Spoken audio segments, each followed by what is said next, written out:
Welcome, fellow Darklanders. This is the Darklands Restoration Project. Our goal is to rebuild MicroProse's 1992 Darklands as a modern C# engine while preserving the behavior of the original game as faithfully as we can. And rather than spend the whole video looking at code, I'm going to show you the project running. Everything in this playthrough is our C# implementation. This is not the original executable being emulated. The new engine reads the original Darklands data and reproduces the game systems that we have reconstructed so far. Today I want to show you how much of that is already working. The important word here is reconstruction. We are not trying to make a game that merely looks like Darklands. We study a copy of the original game to understand how its systems actually behave, and then implement that behavior independently in C#.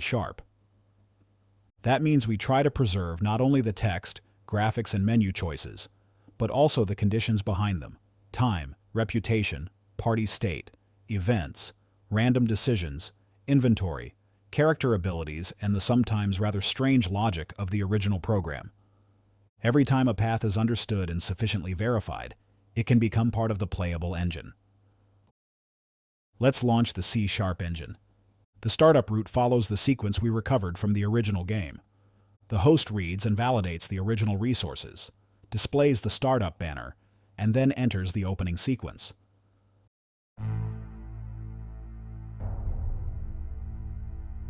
The cinematics are stored in Darklands' own PAN format.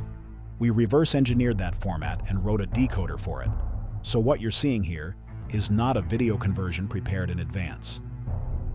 The host is reading the original PAN resources and reconstructing the animation at runtime.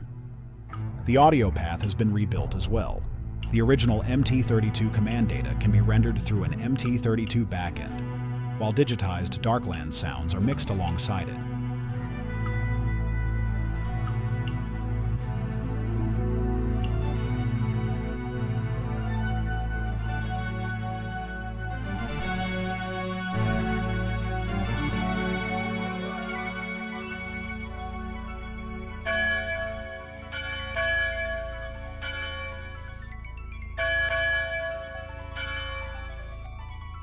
If you listen here, you can hear the MT32 music and the digitized effects together. This startup sequence was one of the first places where all the pieces had to agree. Original resources, reconstructed timing, graphics, audio, and the C# host.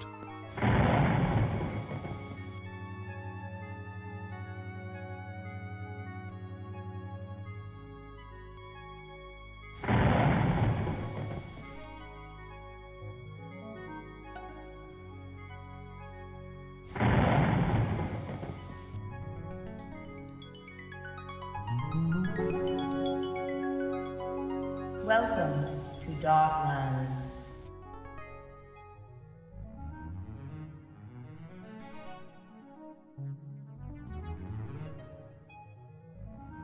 Welcome.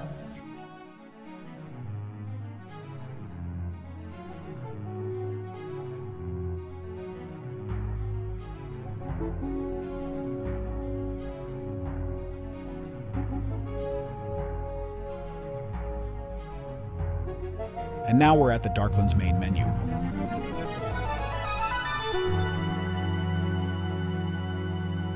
For the moment, Quick Start is the principal playable entry point because it gives us a reliable route into the systems we have reconstructed most deeply. When choosing Quick Start, the engine materializes the default party, reproduces the relevant original random selections, chooses the starting city and time values, resolves the original message cards, and then enters the normal city game flow. These opening cards already demonstrate an important part of the reconstruction. The text comes from Darklands' original MSG data. Party names and other tokens are resolved dynamically. The original pictures and palette are used. The party panel is reconstructed, and the rows that become available are determined by game state rather than being hard-coded into an SDL screen. From this point on, we're in a live game session. Before we start exploring the city, let's look at the party. The character screens were another substantial reconstruction project. This is the actual character sheet built by the C# host from the original character data and original Darklands resources. The paper doll is selected from the character record. The body text, statistics, load information, and the different graphical layers are reconstructed from the original presentation rules. We can also move directly between active party members. And several of the detail panels are already working. Here are the primary attributes, including their current and maximum values. Here are the weapon skills, and the secondary skills. For an alchemist, we can open the formulae list and inspect the detailed formula reference, including the formula name, description, mystical number, and ingredient information.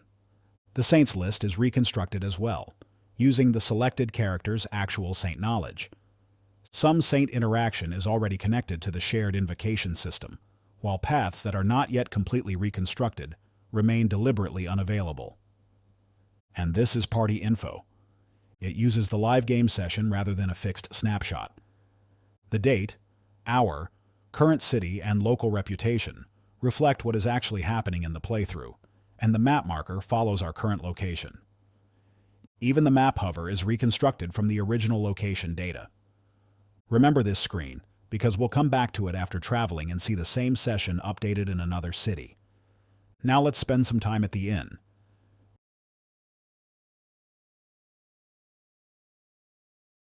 This is what I tend to call the residence planner. It is one of the places where the difference between copying a screen and reconstructing a game becomes very obvious. Each character can be assigned an activity, and the choices depend on live character and game state. We can relax, recover, pray, work, perform alchemy, and use other reconstructed residence actions as their original paths become available. Here, for example, the game scans the formulas known by the selected character and builds the alchemy list from that data. We can select a formula, choose the amount to prepare, and confirm the work. The important part is not simply that the interface responds. The job assignment, formula ownership, quantities, ingredients, and resulting state belong to the reconstructed game engine. We can also have a character earn money. The occupation and pay are selected from the character's attributes and skills using reconstructed original rules, so two different characters do not necessarily receive the same work. The Residence Planner is a good example of the project gradually moving from presentation into interconnected gameplay. A choice here can affect money, character state, events, and time, and those changes remain in the same session when we return to the city. Before visiting the Stablemaster, this is a good moment to show another part of the development host, the in-game console. This console is not part of Darklands itself. It is a host-side testing tool built specifically for the Reconstruction project. It lets us inspect or deliberately modify selected pieces of the current development session so we can reproduce situations that would otherwise take a long time to reach, or depend on rare combinations of time, reputation, events, character state, or random conditions. For this demonstration, I'm going to add 1,000 florins to the party. The command changes the development session purse directly. It does not pretend that the money was earned through an original Darklands action, and the host marks the session as dev mutated, so that the distinction remains visible. This is important to the way we test the project. Sometimes we need to verify a conditional branch that may require a particular hour, a specific city, a certain reputation, a rare event, or some other awkward setup. Replaying hours of the game every time would make reconstruction testing unnecessarily slow. The console lets us create the prerequisite state, and then we exercise the real reconstructed consumer or route from that point onward. For example, we can adjust time or local reputation to test conditional MSG rows, prepare resident situations, or stage specific certified boundaries when their natural producer is not yet part of the playable corridor. And now we can use the extra money for something much more visible. Let's visit the Stablemaster.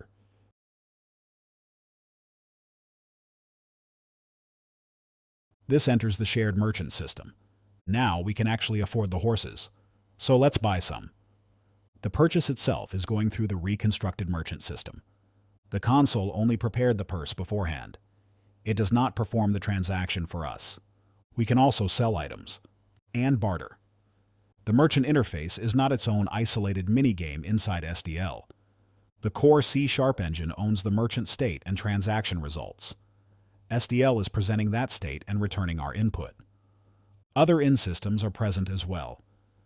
We have reconstructed item storage paths, and we can also reconsider the composition of the party. When someone leaves the active party, the original party slot behavior is preserved rather than simply compacting the display. And the recruitment workflow can add a character back through the reconstructed roster path. As elsewhere, neighboring options remain unavailable when their original behavior is not yet closed. The rule is simple. Working paths are real paths. Unresolved paths do not get synthetic replacements. Now let's get out into the city. This is where Darklands architecture really starts showing itself. A screen like Main Street looks simple. A picture, some prose, and several choices. But Darklands' MSG system sits underneath. The game is constantly deciding which card to display, which rows should exist, which are enabled, what text is substituted into them, where each choice leads, whether time advances, and which game systems are consulted along the way. Even something like local news can depend on live world and event state. Other choices can depend on reputation, active events, the current city, party abilities, inventory, or the hour of day. This is why city navigation became such a major focus of the reconstruction. We didn't want a new menu system that only imitates the visible result. We wanted the decisions underneath the menu. Let's use the grove to demonstrate time. During the day, the Main Street route can lead us to the daytime grove. This is a genuine game state, not simply a different background selected by SDL. When we leave, the original route advances the calendar and then decides whether we should return to a daytime or nighttime street. That means the same action can resolve differently depending on what the clock says after time has passed. And now we've crossed into night. The city changes with it. Darklands has separate nighttime states and presentation paths, and the reconstructed engine carries the current hour through the navigation system. The grove itself has its nighttime counterpart too. And leaving it again advances time and resolves the correct day or night destination. Now for one of my favorite things to demonstrate, the docks. The docks are built from the current city's real Darklands data. The original owner exposes up to 4 boat destinations here, and the C# implementation resolves their city names and the fare from the original game state. These aren't decorative choices. The destination city matters.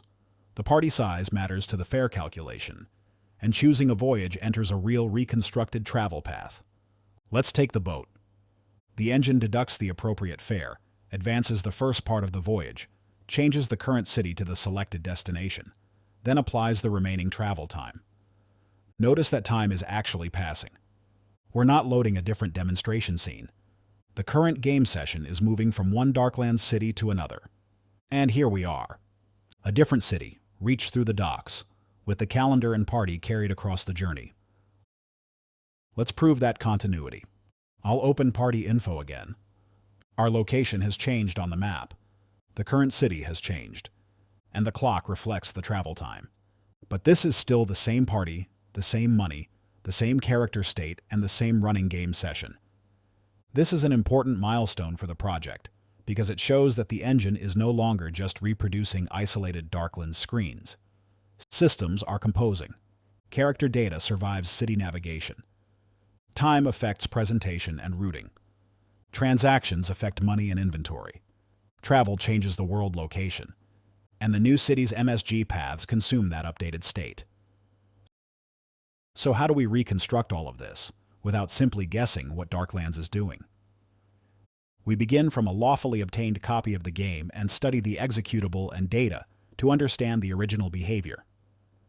Ghidra helps us study the structure of the executable. Reco gives us a useful independent view of procedures, registers, and data flow. When those views disagree, we investigate the disagreement rather than simply choosing whichever interpretation is more convenient.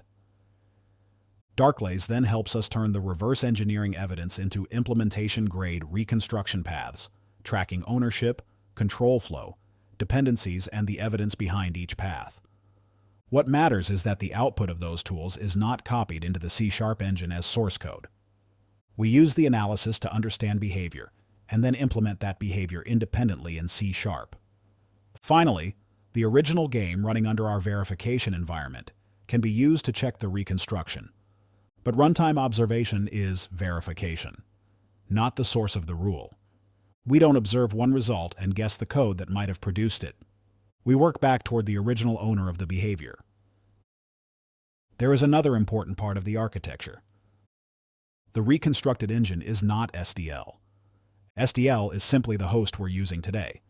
The engine owns the reconstructed game behavior and host-neutral presentation, meaning SDL handles the concrete window, rendering, input, and audio output.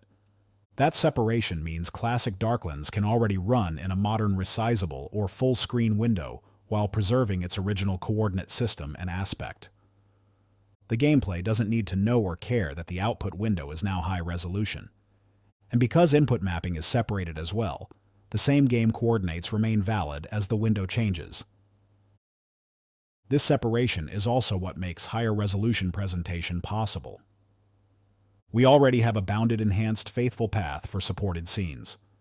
Here the host can replace a mapped original background with a restored high-resolution version, and, with a version 2 asset pack, render selected message text at design resolution. But the underlying card identity, text plan, choices, click geometry, and gameplay results remain the same. And if a scene cannot be enhanced completely and safely, the host falls back to the full classic presentation. It doesn't build a half-modernized screen and hope for the best. This is the direction we want for restored high-resolution art, modern UI options, and eventually seasonal or weather presentation. Improvements in the host, without rewriting Darklands rules. There is still a great deal left to reconstruct. Darklands is enormous for a game that can look so modest on the surface. Combat, wilderness travel, quests, special encounters, and many less common branches still contain a lot of work. And even in already playable areas, some individual options remain deliberately closed until we understand them well enough. But the difference from the early stages of the project is becoming very visible. For now, though, the priority remains fidelity. Original game behavior where we can prove it, clear boundaries where we cannot, and one reconstructed path at a time.